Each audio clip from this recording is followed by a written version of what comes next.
right, for the third part of our Secrets of the Coalition States, Heroes of Humanity, we're going to talk about adventure ideas. What kind of adventures can you have being the heroes of humanity, fighting the horrible demons that want to take over Earth and other places all throughout time and space? P-Gate, that thing, that other thing, and we're in a live stream. Subscribe! Wow, you are... Wait, what is that? What is No, that? that's not what I want. There you go. And I go on top this time. All right. Adventure ideas. Well, the book itself comes with Operation Hellbender. This is General Jericho Holmes, the hero of the siege on Tolkien. Absolute freaking Chad of that entire battle. He turned the tide. His appearance at the Battle of Tolkien was unforeseen by enemy and friend alike.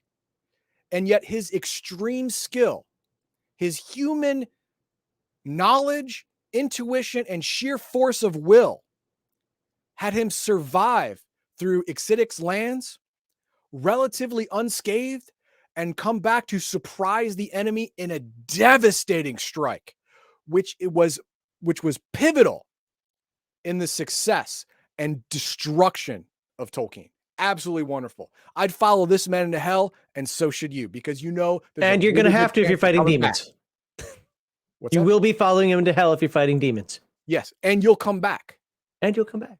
Yes. So what does this do? The purpose of Operation Hellbender. The ultimate purpose of the Operation Hellbender is the creation and mobilization of troops capable of facing a supernatural enemy in the Minion War, followed by the implementation of the most effective strategy and tactics against the demon hordes. So here's the deal. Operation Hellbender is this book, creating the schools to train the troops to fight demons and devils, to push them out of our world, back to the hell spawns pits that they came from, and hopefully they can just die in. Because we don't care about DBs. They're not real. They're not really alive. They're DBs. They don't count. Right? Demons are people too. So under this umbrella of a campaign, you have several adventures you can go on. It depends on your group. Is your group mostly, say, combat couriers? Then you will be tasked with delivering vital information from one battlefield to another through enemy territory, and that's going to be your campaign. Completely legit.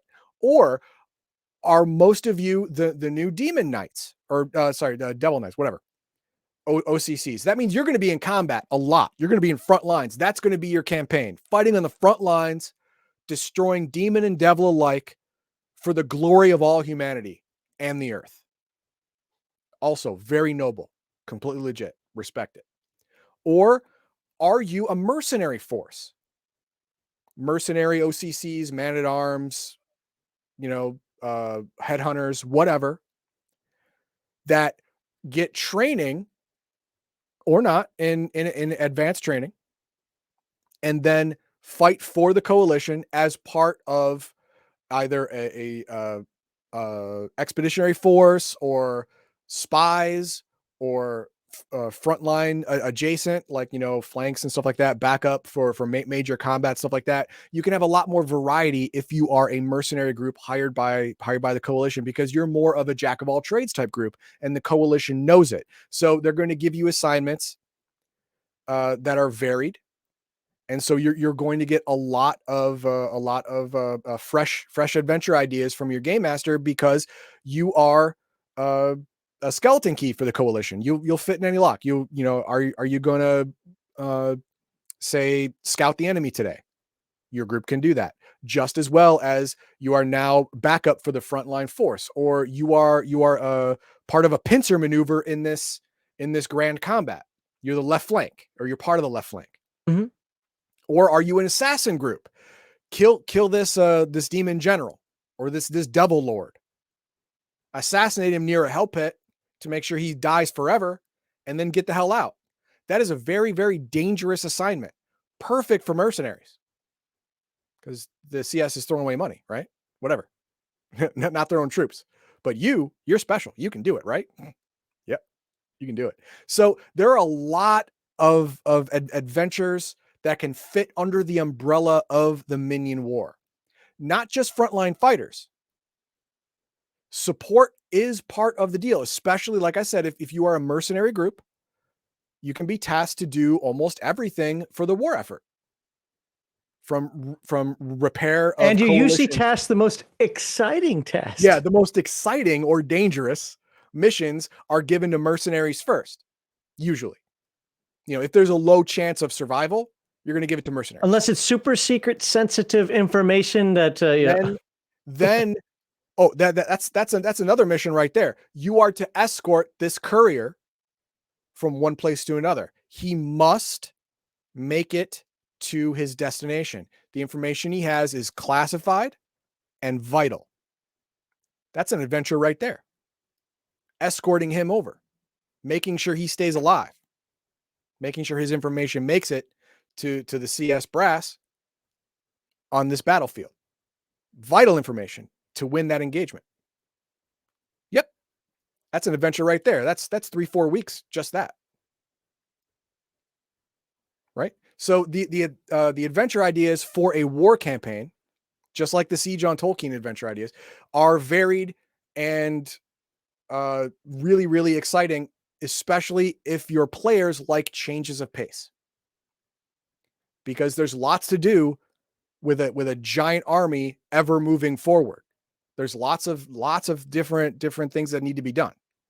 And the most of which is usually not combat. I mean, sure, combat is exciting. That's fine. I love it too. But the behind the scenes stuff is just as vital to make combat work. Mm-hmm. The war machine. But that's the thing, is you've got to have a good adventure that makes it work and is meaningful. A lot of times be like, thanks, you guys did a great job. Now we're going to be able to breach the walls of such and such. Okay, let's have a normal combat. But we just got all the stuff that should have given us an advantage. Well, I can't just let you just walk right in there. I got to have a normal combat. Then you should have made it seem like it was like impossible. Now we made it possible, Right, exactly. And that is an excellent adventure. Your team is tasked with scouting the area, getting intel on troop disposition, position, fortification, and bring that back so the brass can create a plan of attack that has a chance of success. Or sabotage. We need you to sabotage one or two of the mechs and one or two of the defense cannons, and then we can get it. Yeah, sure. And then after you've done that adventure, which can take 2, 3, 4 weeks, then you participate in the combat because of the success of your previous adventure. That's another adventure, 2-3 weeks right there.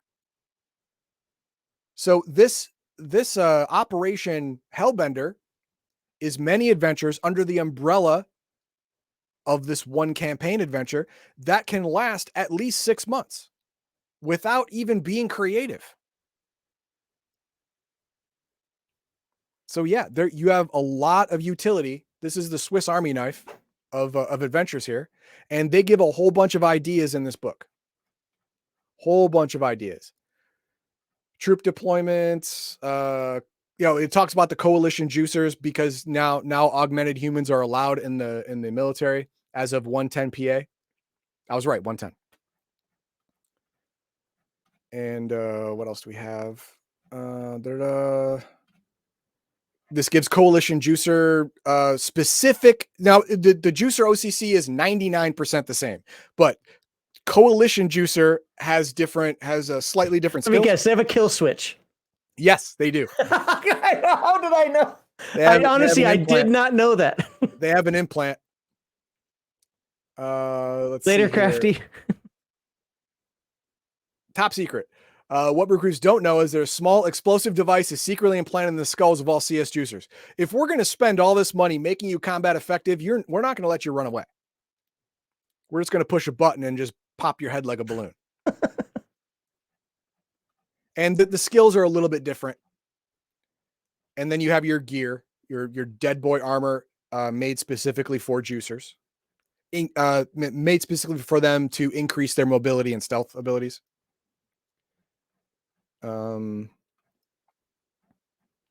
There's lots of variants. Vibroblades. Juicers love their vibroblades.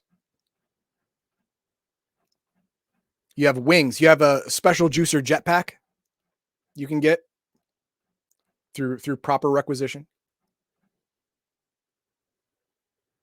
There it is, right there. There's your juicer jetpack. And the reason it's a juicer jetpack is because the G-forces on this thing are so strong with acceleration and turning that a non-augmented human can't handle it. Where does he park it? He lands with his feet, and then he takes it off and then goes into combat. Okay, when he takes it off, guys, go grab it. It just pops off. You know, the little ejection command. I would have a squad of people, like everybody else, you fight the juicer, and then you guys go grab it. Yeah, it only works with their armor though, so you know it's coded for them. Okay. So you can steal it all you want, but it won't attach to any other armor. So there you go. Psycho Stalkers, juicer Psy Stalkers. Yes, Psy Stalkers can be juicers too. And you want to get super crunchy? Here it is. I don't recommend this. Cyborg is all for Max right here. You want to be a coalition cyborg? It's mostly the regular Borg OCC, but with coalition equipment and a little bit of change in the skills. That's all. Okay. So not that big of a. No, again, just like the juicer, not that big of a difference, except with a little bit of the skills and their equipment. Because you don't have to buy equipment, you get equipment issued. But of course, I would have a kill switch as well. I don't know if they have they probably do. Do they have a kill switch? I know the juicers do, but I didn't see one. That's right. You don't have to go dig into it. Let's just assume they do because of coalition. Yeah, it makes sense that they do. It makes perfect sense. That's you. Aw. Look at you. I'm so all cute. naked and stuff. I can see your gears. Oh my God. Gross. Are you going to take them off and shove them in my face? Yep. Heavy cyborg battle armor called the Coalition Hellbuster. This adds MDC, not just but this is the MDC. No, it adds to your existing MDC. So it's cyborg bat. I can look like that? Yes. I can have shoulder pads like that? Yeah, this is basically Iron Man Hulk Buster armor. I am in. You just gave me big ass shoulder pads in a game that doesn't normally have big ass shoulder pads. I'm in. Main body 400 MDC. Bring it on, glitter boys. Let's do this. Added. You basically have all but glitter boy and MDC in main body. Psy Battalion Coalition Psychics. Now we have coalition specific psychic OCCs. Again, this is like a normal psychic OCC, but coalition spin, coalition skills, coalition equipment, stuff like that. And then of course, the bugs from the north, the Exidix, they are still a threat to humanity because they are growing. They're getting more and more of them. There's something like 400,000 of them now, according to the coalition, which is light in reality. It's actually more like 500,000. And they destroy all non-them that they come across. So this is a big threat. So you can have lots of adventures where you are tasked to deal with this threat or gather information with this threat, whatever. More adventure ideas because they are also the only good bug is a dead bug. Exactly. The only good bug is damn straight. Damn straight. Gives you ideas on deploying volunteers, high-risk missions. Top secret coalition program is the Exidix Killers. Why does that have to be top secret? Yeah, you could be a special task force just for bug patrol. That should be common knowledge. Why does that have to be top secret? I should know that there are bug killers out there. It would make people nice. It would make people sleep more soundly. Yeah, right. Yeah. But yeah, and that is it. That is this entire book. Now, do I recommend getting this book? It's really not for your first time Rifts players. It isn't. Really, if you as a game master are running people through Rifts for the first time, you really should stick to the core book only. But if you are advancing the timeline and you've gone beyond the Siege on Tolkien, this is perfect to re-energize your players by giving their old characters a new pizzazz, a shiny new tool, or changing them up with new skills, or the chance for them to make new characters using all these new mechanics. That can make a old, getting dull campaign revitalized and new. I recommend it. All right, what do we got for our starred comment? I just started two, but then we have the other comment. So yeah, should Advanced Historian have the CS actually finally take the St. Louis Arch down and shut it permanently? I would love it. I'm sure it's on the Emperor's to-do list. But I'm pretty sure it's not on Kevin's to-do list, because then he loses a lot of adventure ideas. Yeah, it's not on Kevin's to-do list, but it's on the Emperor's to-do list. But that thing's been around for almost 300 years and it's not stopping. And yeah, they haven't figured out a way to do it yet. And how does the kill switch work if communication is line of sight? That is a good point. That is an excellent point. Now, it doesn't get into that. It doesn't get into it. But what I would imagine is that this kill switch is on a sub-channel of all CS frequencies. So if they get in range of CS communications, they pop. Think about it. If they get within, say, 5 miles of a cell tower, their head explodes. So they have to leave coalition territory forever. Because the moment they get within range of CS military communications, their head explodes. Man, are you ready for other comments? South America, I guess. Deal with the vampires. I have to pop that off. All right. And make sure people know to subscribe as I bring this up. And okay, last week we covered Mage the Ascension, and I found 3 comments that I wanted to put up here for us to discuss a little bit. The first one was Mage the Ascension has always been the most intimidating RPG to run as a GM, given the extreme versatility the players have. I hope you'll push this series and give pointers on how to write prep scenarios and run them. Cheers. And I did respond to this saying that's not the way we have our show formatted now. Segment 2 is usually a one and done type thing, but I can also do a how-to later on adjudicating magic, with the storyteller in mind, and helping the storyteller and players navigate the waters of magic properly and as painlessly as possible. I could do that. So I'll get back to okay.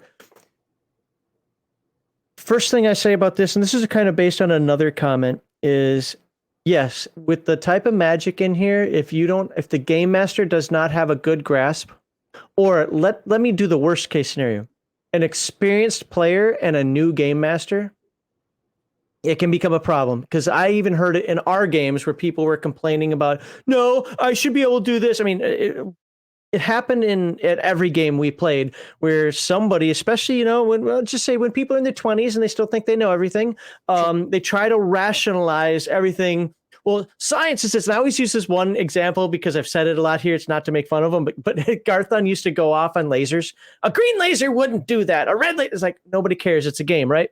But you get that pedantry in there, and you can find people that will be there's no way that's coincidental because nobody should believe yada yada, or that should be 2 dots, not 3 dots, because even though they're pretty clearly written, at the same time there is a little wiggle room in there.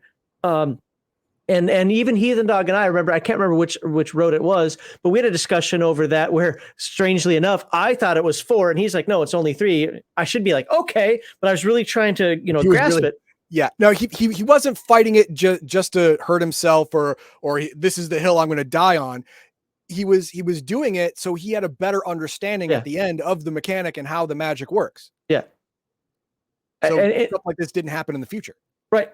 And in that regard, yes. Now I'm going to segue this just a little bit. Well, let me answer the other part of this. I don't care if Heathen Dog comes back and wants to do something on spheres. I don't care if he wants to come back and talk. What is this? Talk about how to make scenarios for the game. I just it's not going to be within the next week or 2. It'll be something that maybe we come back down and we pick it up in March. Maybe we pick it up in April or something. But if Heathen Dog wants to come back to us, absolutely. We're just not going to have a series, so to speak, like that for segment 2. And then finally, and this is to answer somebody else's question, and the openness of this magic system only works in a game like Mage. It does not work in a game like Dungeons and Dragons, or you end up with the Jedi problem from Star Wars, where everybody is a mundane schmuck, or you're an overpowered Jedi. Right. And so you either have to have a group of all Jedi, or you have to have a group of all mundane schmucks. Sure. And they don't mix well. You'd have to find some amazing way to limit the power. You could easily do that by, well, what did they do in Star Wars? The Obi-Wan was over here, well, everybody else was over here, but then you're splitting the party. Yeah. And that's not fun for anyone, especially the guy who has to now, take a 2-hour smoke break, like, come on. Right. So, but outside of that, absolutely, I absolutely love the Mage magic system. All right. Beans and Rice. 321 says, I disagree about werewolf breaking when you take out, the hippie parts of it. Muted. Damn it. I hit the button. It just didn't work. Sorry. What part of feral hunter spirits are hippie? What part of Wendigo is hippie? Take this however you will, but to me, all of the games from the World of Darkness, Werewolves, of all the games, World of Darkness, Werewolf is the one that reminded me most of Bloodborne. Perhaps the Monster Hunter book, but the Nightmare Worlds were all textbooks, werewolf-style vision. My God, commas. Quest and the mood presence is eerily similar to how ancient ancestor hunter spirit would be described in Werewolf. Okay, hang on. The first half of this paragraph says, like, what do you mean, hippie? What are you talking about, hippie? And then the second half of this paragraph says crap like vision quest, moon presence, and ancestor spirit. So come on, man. You really prove my point by the end of this paragraph. It's too hippy dippy.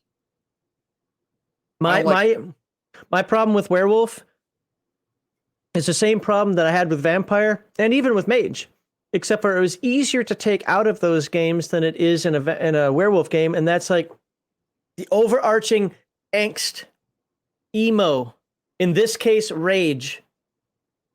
Like, you're either basically a dancing hippie trying to save the world, or you're an eco-terrorist. You're a rage monster. Yeah. Yeah. Just instead of filling construction equipment's gas tanks with sugar, you're actually slashing construction workers with your claws.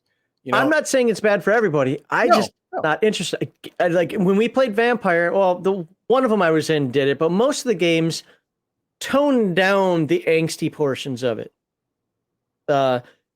Heathen Dog took out the emo, just completely took it out, just made it the world for Mage.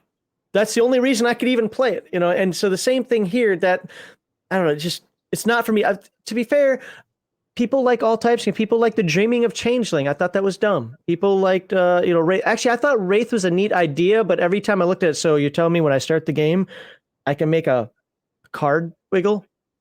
Wow. Yay. Well, it's very much Patrick Swayze Ghost. Yeah. In the beginning of it, he can't move anything. He learns how to move a little bit, like halfway through. So after about 10 adventures, you can move a painting. Good job. Yeah. Yeah. I liked it conceptually, though, because I thought it was kind of neat. Like, I can be a poltergeist. That's not exactly how it works. Actual gameplay I found to be very lacking. Yeah. But your mileage may vary, and if you like that stuff, hey. And finally, look at long ones today. Jesus. Yeah. This is about the extent. This is about the longest you can get. Mass Ascension was every Mage faction's goal in the revised edition, 2000.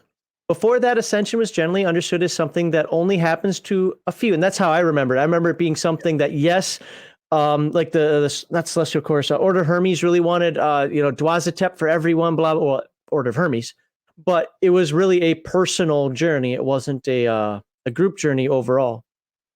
If every person alive could use sphere magic, things would get really screwy, right?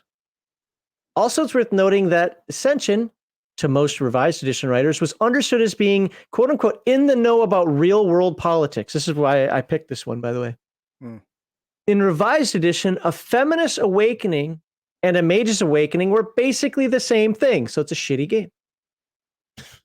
Opinions on politics and the ability to use sphere magic seem like pretty different things to us. But seriously, the revised edition books constantly portrayed mass awakening as having the correct opinion on current events. Okay, I'm really glad that I don't own the revised edition, because this would make me burn it. Yeah. Keep your chocolate out of my peanut butter. Keep your politics out of my game. I don't want any current day nonsense in my game baked in. If Right. I want to put it in, I can put it in my Absolutely. table. Keep that shit out of my game. I am very, very happy I don't have the revised edition.